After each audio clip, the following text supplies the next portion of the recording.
Bonjour à tous. Alors parlons un petit peu du rapport de la Commission sur l'audiovisuel public.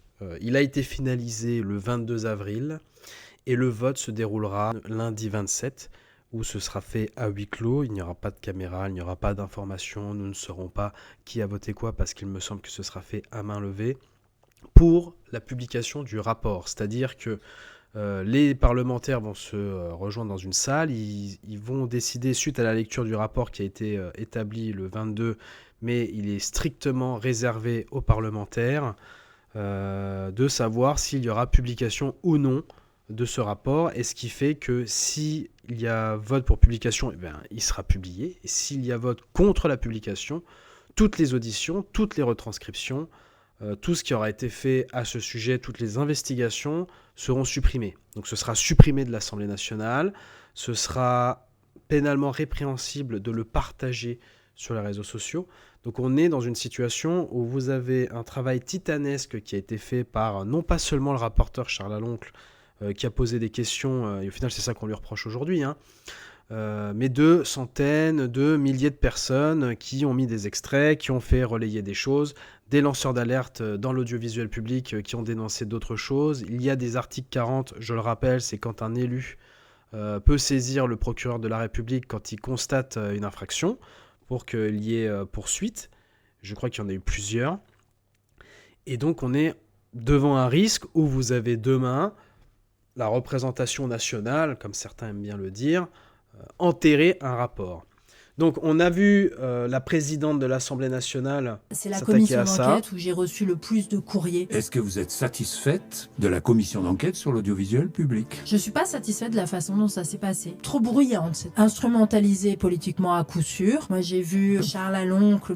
Donc on sait que Charles Aloncle, c'est l'homme à abattre parce que c'est le rapporteur et il est totalement dans son rôle. C'est-à-dire que le rapporteur, ce qu'il doit faire, c'est de poser des questions en audition. Mais déjà, il n'y a pas que ça. C'est-à-dire qu'il y a tout un travail en amont d'investigation avec son équipe, avec des gens qui lui envoient des informations. Et il faut savoir aussi que c'est lui qui va devoir rédiger à la fin les recommandations de ce qui sera fait sur ce rapport. Pour le rappeler, quand il y a un rapport de commission parlementaire, vous avez l'analyse en fait du cas.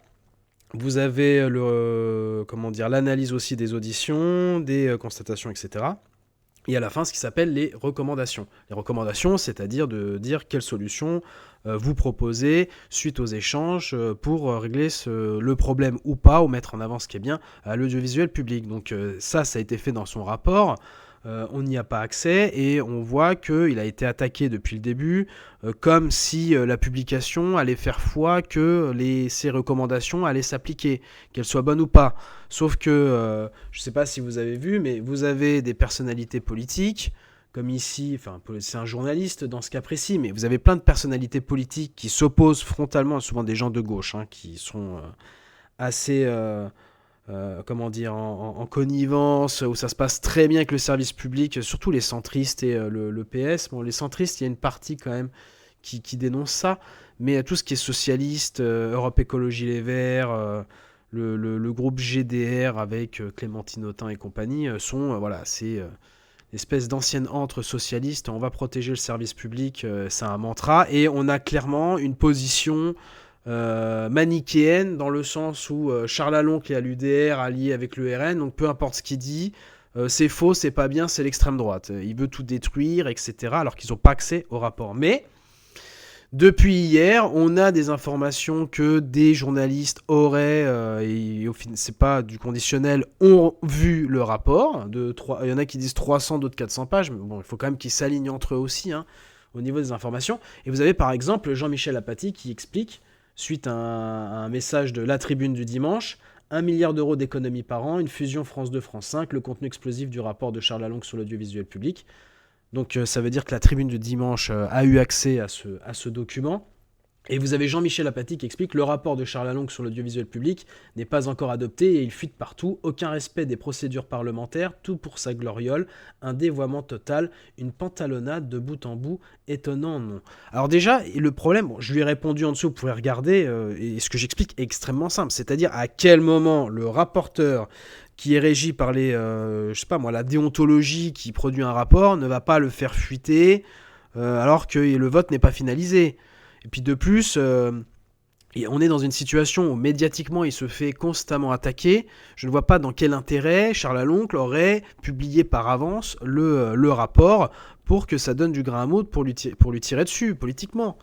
Vous avez, surtout ce qui est intéressant, c'est qu'on voit qu'il y a plein de journaux qui l'ont attaqué tout le long de cette commission d'enquête, mais il aurait fait fuiter le rapport pour se mettre en avant. Ça n'a pas de sens, monsieur Apathy. Donc je lui explique. Après, il repart dans son truc, ça fuite comme ça, on se moque du résultat du vote, ça se tient, vous savez. C'est n'importe quoi. Enfin, c'est n'importe quoi. Tout est fait. Il y a vraiment une idée de diaboliser le... Il y a un focus qui a été fait sur Charles Aloncle en se disant, en l'attaquant, en dégradant sa personne. Il y a même Nagui qui avait dégradé la personne de son père, hein, qui avait dit apparemment, il y a une plainte qui va être déposée contre Nagui par rapport à ça par le député. Voilà, tout est autorisé pour attaquer le rapporteur pourquoi ? Parce qu'il a posé des questions, quoi. Enfin, on en est quand même là. Il a posé des questions. Du coup, c'était relayé sur les réseaux sociaux. Ça fait des années, des dizaines d'années que les Français se posent des questions sur l'audiovisuel public. On voit tous très bien qu'il y a un problème de pluralisme. Mais le fait qu'il a posé des questions, ça va pas. Donc vous avez le Huffington Post qui est détenu par le groupe Le Monde, détenu par Xavier Niel qui a été auditionné. Donc évidemment, il faut bien s'attendre à ce que ça va pas être complaisant avec Charles Aloncle. Donc ils nous disent bien les premières pistes sidérantes du rapport de Charles Aloncle, une partie de la presse, nanana. J'avais lu un truc aussi, je crois, dans Le Parisien, où il disait que c'était ni fait ni à faire en reprenant les propos de on ne sait qui, voilà, on ne donne pas les noms en plus, c'est assez hypocrite. Et au final, c'est toujours la même stratégie. Enfin, il y a quand même un délire, c'est de se dire qu'il y a des députés, ils sont là, ils disent ouvertement qu'ils vont voter contre. Le rapport, il fuite. Là, il n'y a aucune déontologie, en fait. Hein. C'est-à-dire que c'est purement une stratégie de focus, balancer le rapport. On peut raconter tout et n'importe quoi, et en attaquant le rapporteur pour dire, bah non, non, c'est nul. Mais comme je vous l'expliquais tout à l'heure, les recommandations, même si elles ne vous plaisent pas, même dans le rapport il y aura forcément des choses qui me plairont pas, enfin je veux dire à aucun moment ça va être appliqué immédiatement, enfin c'est juste un rapport, c'est pas mais c'est tourné et ça a été politisé en fait pour pousser les gens à dire il faut d'accepter qu'il y aurait des parlementaires qui voteraient contre sa publication et que tous les travaux en fait finissent à la poubelle. Donc vous avez des autres gens comme Clément Garin qui fait beaucoup de choses sur tout ce qui est sur... le but c'est pas de lui taper dessus, hein, qu'on soit bien clair, qui fait beaucoup de choses sur les médias et qui reprend en fait en disant qu'il y a Télérama, la tribune je vous ai montré tout à l'heure, avec les propositions. Donc voilà, ça crée un petit peu des commentaires, des réactions. Je vous donne l'exemple ici, je vais pas aller plus loin parce que au final, il se base sur des articles de journalistes qui auraient reçu potentiellement le truc, mais on sait pas. Enfin voilà, je veux dire, le rapport, personne n'a lu en fait. Je veux dire, j'ai pas pu le lire, Clément Garin n'a pas pu le lire. Les journalistes, est-ce qu'ils ont lu les 300 pages réellement, ou alors ils ont pris ce que les parlementaires leur ont dit? Ça, on ne sait pas. Et vous avez le Charles Aloncle, le député, qui le dit bien. Beaucoup de fausses informations circulent depuis... Ça, c'était ce matin. Circulent depuis hier concernant le contenu de mon rapport dont la divulgation est strictement interdite jusqu'à publication. La manœuvre de certains députés et médias complaisants est grossière. Diffuser des fake news pour discréditer le rapport et justifier ainsi un vote défavorable lundi. Si le texte est censuré, plus personne ne pourra alors vérifier ce qu'il contenait réellement ni les révélations qu'il portait. Que font Yael Braun-Pivet, le président macroniste de la commission, pour dénoncer ces procédés et rappeler les députés à l'ordre, à tous ceux qui, avant même sa création, ont tout tenté pour discréditer les travaux de cette commission, au mépris même de la loi? Une chose, les Français ne sont pas dupes. Et je pense qu'il a raison, parce que c'est-à-dire que ceux qui l'ont attaqué depuis le début sont ceux qui font un article aujourd'hui sur la fuite du rapport. Donc vous comprenez que ça, c'est encore une fois de la manipulation des masses, l'utilisation des outils journalistiques pour faire quelque chose. Et une autre information intéressante que je voulais vous partager, c'est que vous avez un tweetos qui s'appelle JBG, qui nous dit que dans un article de Libération, on a la députée, attendez, je ne vais pas dire de bêtises, Aïda Hadizadeh, c'est une députée socialiste, Europe Écologie Les Verts, je ne sais pas. Voilà, députée socialiste, qui commente en fait le rapport directement à la journaliste Emilia Spada dans Libération, en disant On est plusieurs à être complètement effarés, blablabli, blablabla. Je n'approuve pas du tout ce rapport car les méthodes employées pour le rédiger ont été les mêmes que lors de la commission. Insinuation, attaque ad nominem, mensonge. Enfin voilà. Pour ceux qui ont regardé la commission comme moi, ça fait des mois que je partage ça, on a bien vu que vous aviez le rapporteur qui faisait son travail et vous aviez les députés de gauche, à chaque fois ils venaient, ce n'était pas pour condamner peu importe ce qui a été fait dans le service public, c'est-à-dire la gabegie, l'argent qui a été dépensé, enfin voilà. Il y a même eu des histoires d'agression sexuelle qui auraient été, je prends le conditionnel, parce que il y a un article 14 qui a été, 40, pardon, un article 40 qui a été fait par le député justement par rapport à ça, où il y aurait eu une employée sous signature de contrat de se taire et de partir après avoir eu une agression sexuelle, enfin, ou du harcèlement, enfin voilà.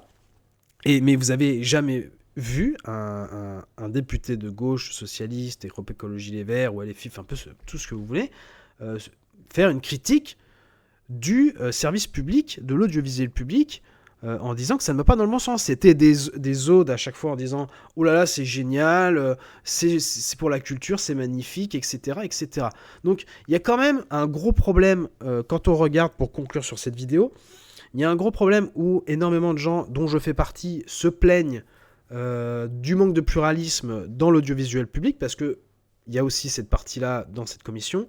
Il y a tout l'aspect financier où on voit qu'il y a des millionnaires, des milliardaires qui sont en lien depuis des dizaines d'années avec l'État et l'audiovisuel public pour avoir des productions. Alors je dis pas que ce qu'ils font c'est pas bien ou je ne sais quoi, c'est même pas, on n'est pas du tout sur le goût et les couleurs.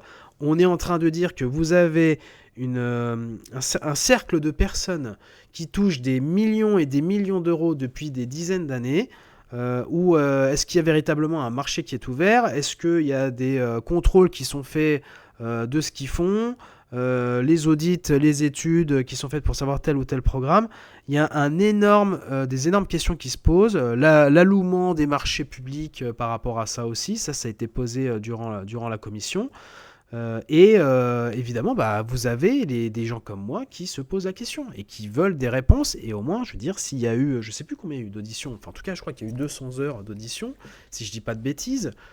Et genre, parce que ça ne va pas plaire à une partie de l'échiquier politique qui est très bien avec le service public et l'audiovisuel public, vont le jeter à la poubelle. Et on va faire quoi en fait? On va se taire, on va dire ok, c'est normal de jeter ce truc à la poubelle. Tout ce qui a été fait depuis tous ces mois, etc., les moyens qui ont été déployés, les informations, tout ce qui a été retranscrit, on va le mettre à la poubelle. Et puis on laisse comme c'est, quoi. Voilà. On laisse comme c'est. Les nominations, les postes dans les placards ou les postes fictifs, on dit rien. La gabegie, on dit rien. Le traitement des gens dans les émissions, on ne dit rien. Enfin, c'est complètement lunaire.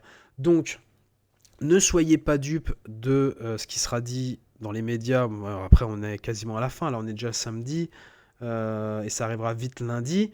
Mais il faut bien comprendre qu'il y a tout un système qui se met en marche pour écraser tous les gens qui vont commencer à contester la façon dont sont faits les médias aujourd'hui. Alors on voit très bien déjà que les médias privés, c'est très compliqué. Enfin, de toute façon, c'est des milliardaires partout. Pour faire très simple, c'est que les gens se plaignent que les médias sont tenus par les milliardaires, mais même dans l'audiovisuel public, vous avez des milliardaires qui sont avec des petites boîtes par derrière, et puis en fait qui encaissent le pognon. Donc au final, c'est la même chose partout.